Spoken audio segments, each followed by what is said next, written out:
In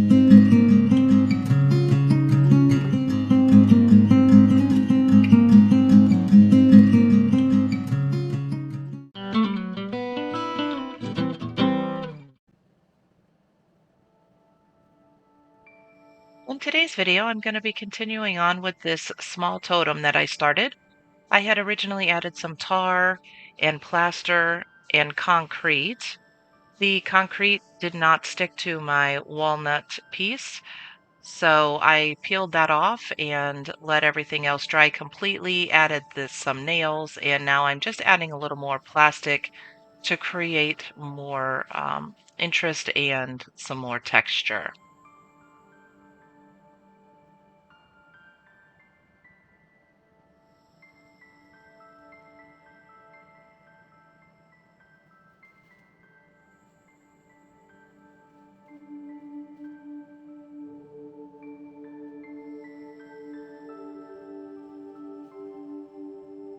I do have a video posted of the beginnings of this piece. I believe it's entitled, or it is titled, Experiments with Concrete and Plaster. And if you want to see that, I'll try to add a link in the description below for you so that you can find it easily. So I have some tar on this spoon and on some of my utensils that I am using some vegetable oil to reactivate the tar and using that to create a tone on the wood and the plaster. Kind of wanted to see what would happen if I put it on while some of that plaster was wet. Just wanted to kind of track the interaction between those two materials.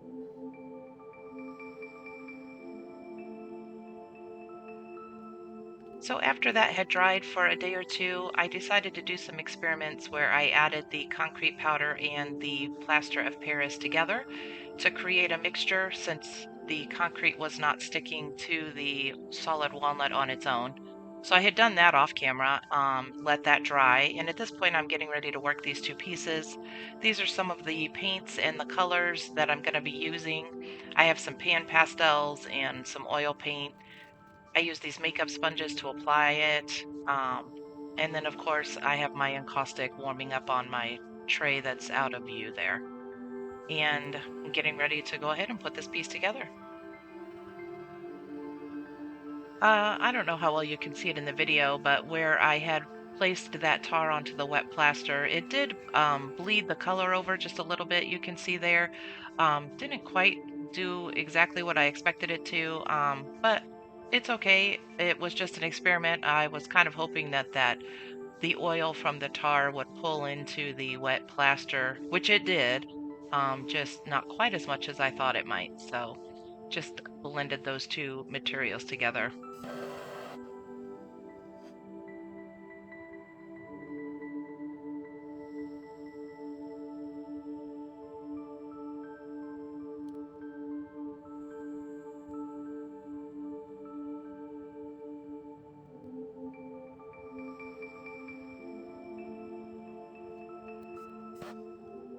I really enjoy how the different materials change color as it absorbs the wax. This is a great example because you can see the wood itself, the tar section, the plaster section, and the concrete, how they all just change the color. I guess I really enjoy that part of the encaustic experience.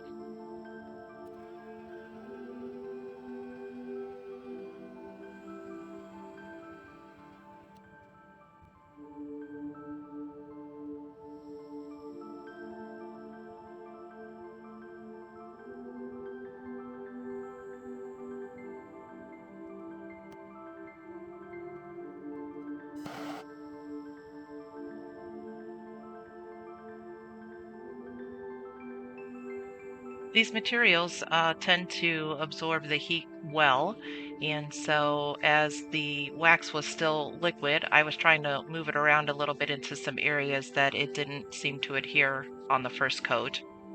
And it took a little bit longer for it to dry than I would have expected, or cool, I guess I mean. So after it cooled enough, I went ahead and applied some more just to make sure I had a nice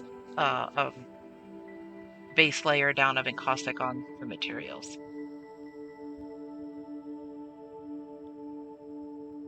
At this point, I have a good base layer over the entire surface, and I'm now going to start working all of the um, different texture that I have, scraping off the areas where the wax is a little thicker than I would like it to be, and creating some marks.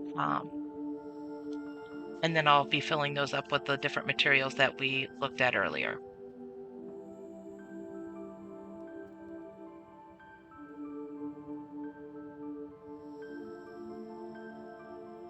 I might mention also that the beeswax that I'm using this time is a locally sourced wax that I got from a apple orchard not too far from my house. And so it has a much more yellow color to it as opposed to the clear, which I think picks up a little bit on this piece. But also the smell of this encaustic was just amazing. And being that it is February and we have snow on the ground, it was really great to smell those flowers.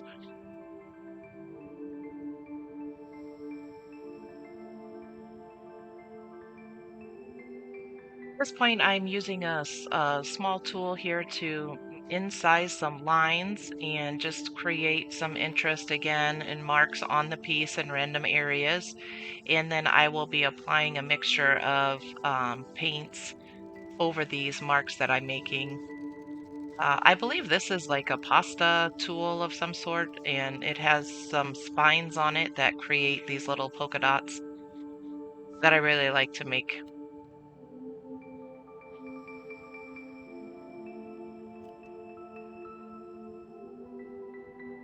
If you've watched any of my other videos, you'll notice I've been kind of using this blue color. I really like it with the different tones of the tar.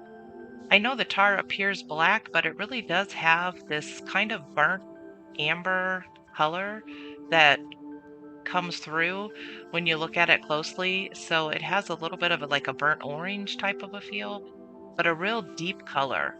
And it pairs really well with this blue.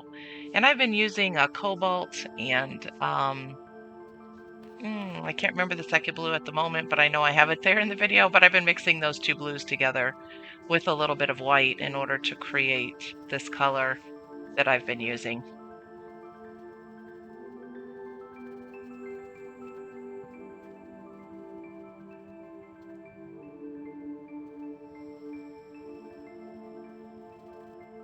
When I created this piece, again, always experimenting, but I had added all of these nails real early in the process, knowing that when I got to this stage, it was going to make it a little more challenging to work around.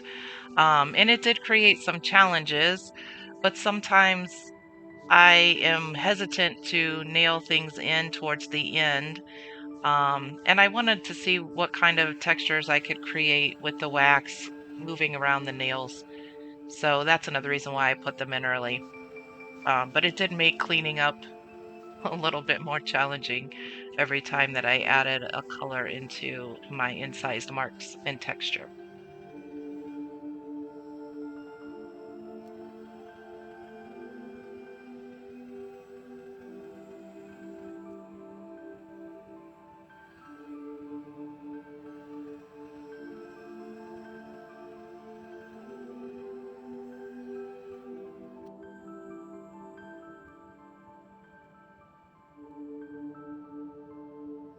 At this point, I decided I wanted to bring back a little more of the texture of a fabric feel, so I found a piece of fabric in my stash, dipped it into the encaustic, and added it onto the piece.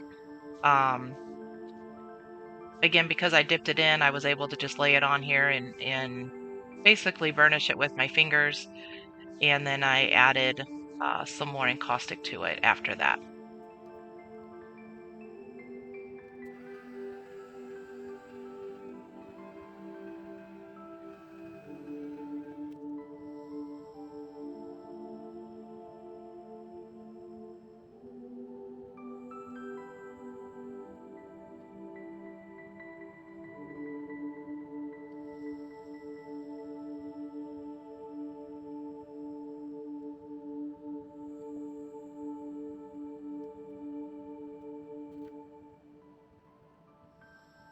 I wanted to try to incorporate some red tones. So my first attempt here, I went ahead and used a couple of colors from my pan pastels, mixed them together, and added that onto the texture that I created, using a little vegetable oil to move that um, color around and on that piece of cloth.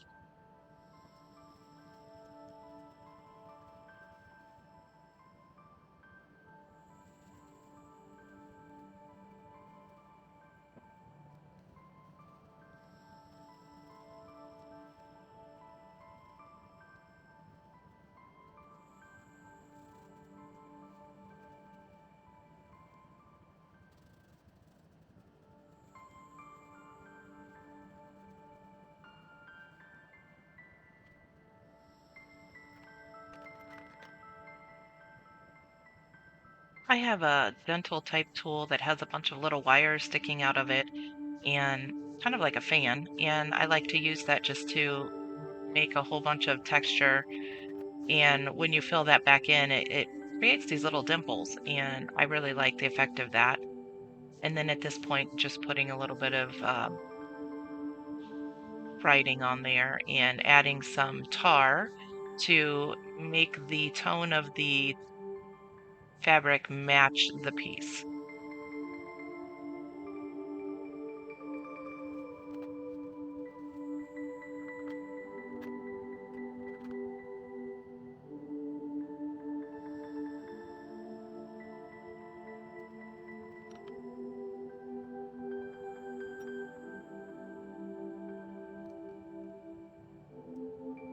By adding this tar on and making more marks, it just gives it a little more of an aged look.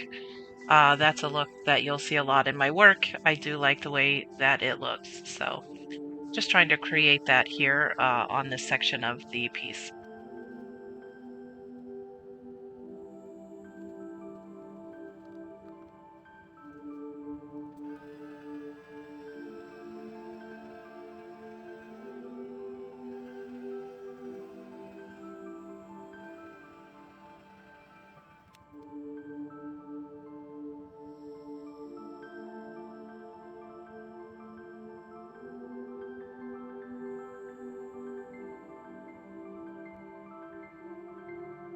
So as I kept spinning this around and looking at it, I just couldn't quite get settled in my head whether I felt like it was done or not.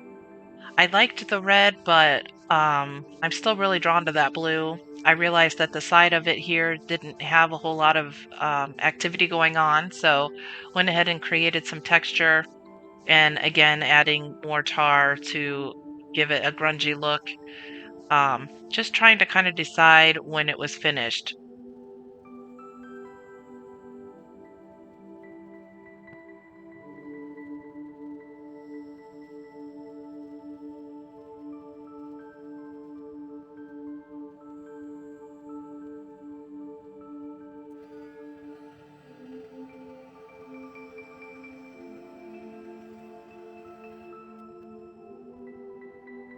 Usually, towards the end of these pieces, I find myself wanting to add a little bit of white to create more depth in the piece.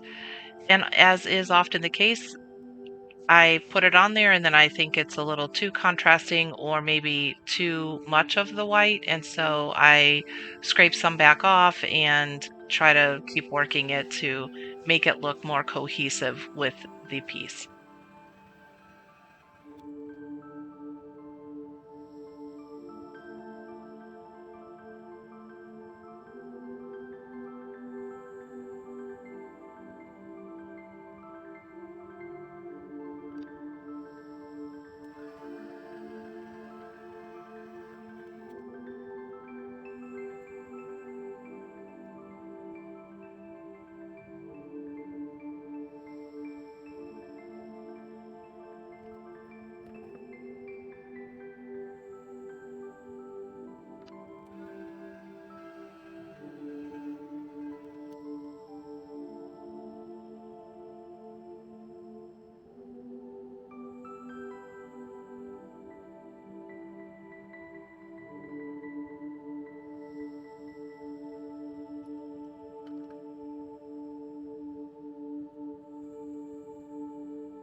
Once again, as I was looking through the piece, I realized I had this section here that really didn't have a whole lot going on. So decided to again add some encaustic. I dip the brush and let it cool slightly, and that helps create the texture as I add the wax unevenly.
At this point, I thought I was done with the piece, so I kind of was showing it to you guys here and shut my camera off. And as I sat and looked at it, I realized that I still wasn't done. So I added some thread to the nails.